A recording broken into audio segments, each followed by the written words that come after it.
Tea கடை kitchen சொந்தங்களுக்கு வணக்கம். இன்றைக்கி ஒரு அருமையான டேஸ்ட்டில், அதுவும் ரொம்ப ரொம்ப டிஃப்ரெண்ட்டான டேஸ்ட்டில் ஒரு ஸ்நாக்ஸ் பார்க்க போகிறோம். இந்த டேஸ்ட்டு கண்டிப்பாக இது வரைக்கும் நீங்கள் சாப்பிட்ருக்க மாட்டீங்க. இந்த ஸ்நாக்ஸை நீங்கள் ஒரு தடவை ரெடி பண்ணிட்டீங்கன்னா அடுத்தடுத்து ரெடி பண்ண வேண்டியிருக்கும். ஸோ இதே மாதிரி ஒரு ஸ்நாக்ஸை செஞ்சு பார்த்துட்டு உங்களுக்கு எந்த மாதிரி இருந்துச்சுன்னு மறக்காமல் கமெண்ட்டில் சொல்லுங்கள்.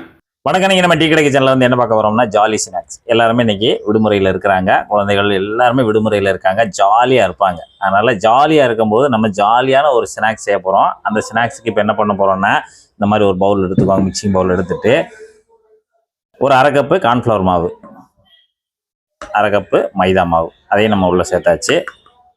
இப்போ இதுக்கு தேவையான மசாலா சேர்க்க போகிறோம். காஷ்மீர் சில்லி ஒரு 1.5 டீஸ்பூனு காஷ்மீர் சில்லி போடுறோம். ஒரு அரை டீஸ்பூனு ஜீரகத்தூள், ஒரு 1/4 டீஸ்பூனு மிளகுத்தூள், ஒரு 1/4 டீஸ்பூனு பெருங்காயத்தூள், ஒரு அரை டீஸ்பூனு தூள் உப்பு. நான் இந்து உப்பு சேர்க்குறேன், நீங்கள் எதுவாக இருந்தாலும் சேர்த்துக்கலாம், சாதாரண சால்ட்டு கூட சேர்த்துக்கலாம். இப்போ நம்ம மாவோட அந்த மசாலாலாம் சேர்த்து நல்ல ஒரு தடவை கலந்து கொடுத்துருங்க. இப்போ நல்லா கலந்தாச்சு. கலந்துட்டு இப்போ இஞ்சி பூண்டு பேஸ்ட்டு ஒரு 2 டீஸ்பூனு இருக்காங்க. 2 டீஸ்பூன் இஞ்சி பூண்டு பேஸ்ட்டு உள்ளே சேர்த்தாச்சு. சேர்த்துட்டு கலந்து விடுங்க. இப்போ நம்ம வந்து கொஞ்சம் கொஞ்சமாக தண்ணி சேர்த்துட்டு ஒரு பேஸ்ட்டாக நம்ம இதை ரெடி பண்ணிக்கிறணும். கொஞ்சமாக தண்ணி சேர்த்துக்கோங்க.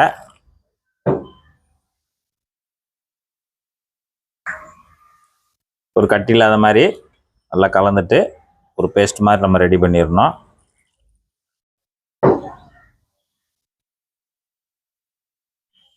இப்போ நம்ம நல்லா மாவை வந்து கரைச்சாச்சு. கிட்டத்தட்ட ஒரு 150 ml தண்ணி தேவைப்பட்டிருக்கு. அதை ஊற்றி நல்லா இந்த மாதிரி திக்காக கரைச்சிக்கிறணும். இந்த அளவுக்கு இருக்கணும், ரொம்ப தண்ணியாக கரைச்சிட வேண்டாம். இப்போ நம்ம வந்து ஒரு பேஸ்ட்டாக மாவை கரைச்சி வச்சாச்சு. இது அப்படியே ஒரு பக்கம் இருக்கட்டும்.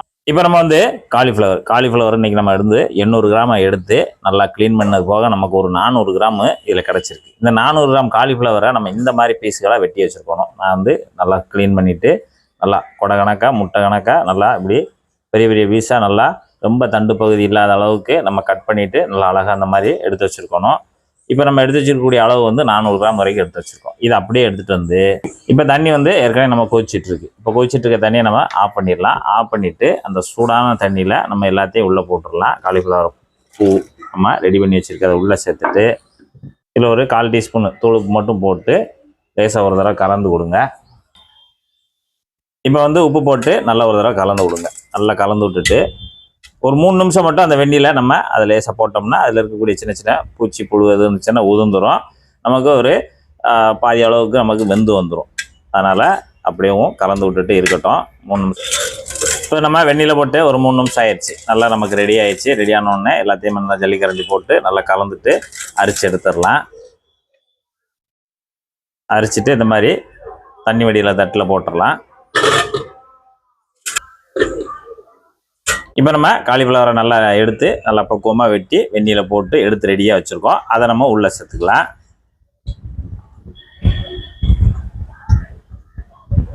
காலிஃப்ளவரை அந்த பேஸ்ட்டில் போட்டு நல்லா முக்கிடலாம். இந்த காலிஃப்ளவரில் வந்து நல்லா ஒரு கோட்டிங் ஆகும். இப்போ நம்ம காலிஃப்ளவரை போட்டு நல்லா அந்த மசாலா அந்த மாவு எல்லாத்தையும் நல்லா மிக்ஸ் பண்ணி இந்த மாதிரி நல்லா ரெடி பண்ணிடணும். பார்த்தீங்கன்னா நல்லா எல்லாத்துலேயும் ஒட்டிடணும். இப்போ நம்ம வந்து கலந்து வச்சுருக்கக்கூடிய அந்த காலிஃப்ளவர் பூ மிக்ஸ் பண்ணி வச்சுருக்கோம்ல மசாலாவில், அதை நம்ம பொரிக்க போகிறோம். பொரிக்கிறதுக்கு தேவையான அளவு எண்ணெய் சேர்த்துட்டு எண்ணெய் வந்து நல்லா சூடாகிடணும். நல்லா சூடானோடனே நம்ம இப்போ கொஞ்சம் கொஞ்சமாக எடுத்து போட்டுக்கலாம். நல்லா கலந்து வச்சுருக்கோம். மறுபடியும் ஒரு தடவை போடுறதுக்கு முன்னாடி நல்லா கலந்துக்கங்க. நம்ம கலந்துட்டு எண்ணெய் சூடுக்கு தக்கன எடுத்து ஒன்று ஒன்றா தனித்தனியாக போட்டுடலாம். நல்லா தனித்தனியாக அலக்கலக்காக போடுங்க. இதே போல் அந்த எண்ணெய் எவ்வளோ பிடிக்குதோ சூடுக்கு தக்கன நீங்கள் உள்ளே போட்டு நம்ம பொரிச்சு எடுக்கணும். இப்போ நம்ம உள்ளே போட்டு ஒரு நிமிஷம் தான், ஒரு நிமிஷத்தில் நமக்கு அப்படியே லேசாக புரட்டி விடுங்க. நம்ம நல்லா சில்லி மாதிரி நல்லா தனித்தனியாக நல்லா வெந்து வரணும், அலக்கலக்காவும். இப்போ நமக்கு காலிஃப்ளவர் நல்லா ரெட் சில்லி மாதிரி நமக்கு ரெடி ஆகிட்டு இருக்கு. இது இதோட முடிஞ்சிடல, இன்னும் இருக்குது. இதுக்கு அடுத்து தான் நமக்கு ஒரு சிறப்பான ஒரு இதான் நம்ம அதை ரெடி பண்ண போகிறோம். நீங்கள் வெயிட் பண்ணி அதையும் பார்த்துட்டே இருங்க. அவ்வளோதான், பொரிச்சிட்டாரு, முடிஞ்சு போச்சு, எடுத்து சாப்பிட்றலான்னு நினச்சி போயிடாதீங்க. இப்படியும் சாப்பிட்லாம், இதை கொஞ்சம் டிஃப்ரெண்ட் பண்ணியும் சாப்பிட்லாம். அதனால் நீங்கள் கொஞ்சம் வெயிட் பண்ணி பாருங்கள். இப்போ நமக்கு சில்லி ரெடி ஆயிடுச்சு. ரைட் அந்த மாதிரி பபுள்ஸ் அடங்கினோடனே எடுத்துடலாம்.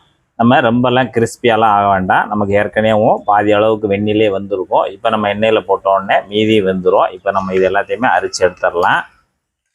இது கிட்டத்தட்ட நமக்கு ஒரு 3 நிமிஷம் ஆகும் ரெடி ஆகுறதுக்கு. அவ்வளோதான். இதை அப்படியே நம்ம எடுத்து தனியாக இந்த மாதிரி எண்ணெய் வடிதட்டில் போட்டுடலாம்.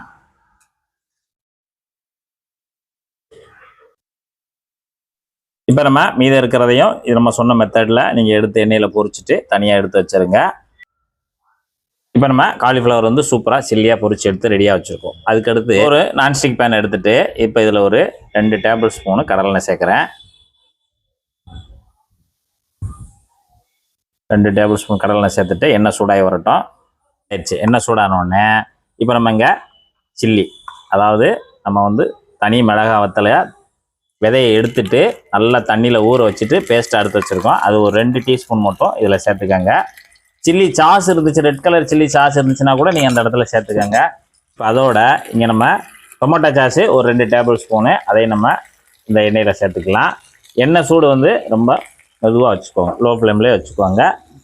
இப்போ லைட்டாக உப்பு, ஒரு பிஞ்ச் அளவு மட்டும் இதுக்கு தேவையான அளவு உப்பு, அவ்வளோதான் சேர்த்துட்டு இது நல்லா மிக்ஸ் பண்ணி கொடுங்க. இப்போ ஒரு 2 நிமிஷம் மட்டும் அந்த எண்ணெயிலேயும் அந்த சாஸ் எல்லாத்தையும் நல்லா மிக்ஸ் பண்ணி கொடுங்க. நல்லா அந்த நம்ம சில்லி சாஸ் நல்லா வெந்து வரணும், அதனால் மிக்ஸ் பண்ணி கொடுங்க. இப்போ நல்லா கலந்துட்டு இப்போ நமக்கு 2 நிமிஷம் ஆயிடுச்சு. 2 நிமிஷம் ஆனோடனே ஸ்டவ் ஆஃப் பண்ணிடலாம். நல்லா இந்த மாதிரி நல்லா கிரேவி கணக்க வரும். வந்த உடனே இப்போ நம்ம 100 ml தயிர் எடுத்து நல்லா விஸ்கு வச்சு நல்லா கடைஞ்சி வச்சுருக்கோம். நல்லா திக்காக கடைஞ்சி வச்சுருக்கோம். இப்போ திக்காக கடைஞ்சி வச்சுருக்கதை நம்ம ஸ்டவ் ஆஃப் பண்ணிவிட்டு அந்த சூடெல்லாம் நல்லா கொஞ்சம் அமர்ந்துடணும். அமர்ந்த பிறகு தான் நம்ம அந்த தயிரை உள்ளே ஊற்றணும். சூடு இருக்கும்போதே ஊற்றிட்டிங்கன்னா அப்படின்னா பூரா தெரிஞ்ச மாதிரி அது இதெல்லாம் வந்துடும். அதனால் நல்லா சூடு கொஞ்சம் குறைஞ்ச உடனே நம்ம அந்த சில்லி சாஸ்லையும் டொமேட்டோ சாஸ்லையும் அந்த தயிரை உள்ளே சேர்த்துருங்க. 100 ml சேர்த்துருக்கோம், கடைஞ்சி வச்ச தயிர். நல்லா கலந்து கொடுத்துருங்க. இப்போ நம்ம லாஸ்ட்டாக அந்த தயிரை ஊற்றி நல்லா கலந்தாச்சு. நல்லா இந்த மாதிரி கலந்துட்டு நல்லா ஒரு கிரேவி மாதிரி ரெடி பண்ணி வச்சுக்கோங்க. பொரிச்சு வச்சுருக்கக்கூடிய அந்த சில்லி, நம்ம காலிஃப்ளவர் சில்லியை இந்த மாதிரி பெரிய குண்டானில் உள்ளே சேர்த்துருங்க. ரெடி வச்சிருக்கக்கூடிய அந்த சாஸ் எல்லாத்தையுமே உள்ளே சேர்த்துருங்க. இப்போ நம்ம சாஸை உள்ளே சேர்த்தாச்சு. சேர்த்துட்டு நல்லா கலந்து கொடுங்க. நல்லா எல்லாத்துலேயும் நல்லா கோட்டிங் ஆகிற மாதிரி நல்லா கலந்து கொடுங்க. இப்போ நமக்கு ரெடி ஆயிடுச்சு. இப்போ நல்லா மிக்ஸ் பண்ணியாச்சு. நமக்கு அவ்வளோதான், சூப்பரான ஒரு ஜாலி ஸ்நாக்ஸ் ரெடி ஆயிடுச்சு. நல்லா க்ரீமியாக நல்லா அருமையாக கிரேவியாக சூப்பராக இருக்கு.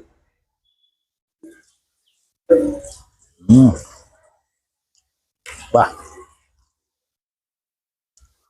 அப்படி ஒவ்வொரு டேஸ்ட்டும் ரசிக்கும் போது அப்படியே இமை மூடி திறக்கும்போது அந்த சுவை இருக்கு பார்த்தீங்கன்னா, ஒரு அலாதியான சுவை, நல்லா அருமையாக இருக்கு. இதே போல் இதே மெத்தடில் உங்கள் வீட்லேயும் ஒரு காலிஃப்ளவர் ஜாலி ஸ்நாக்ஸ் செய்து சாப்பிட்டு பார்த்துட்டு எப்படி வந்ததுன்றதை கமெண்டில் சொல்லுங்கள். நன்றி, வணக்கம்.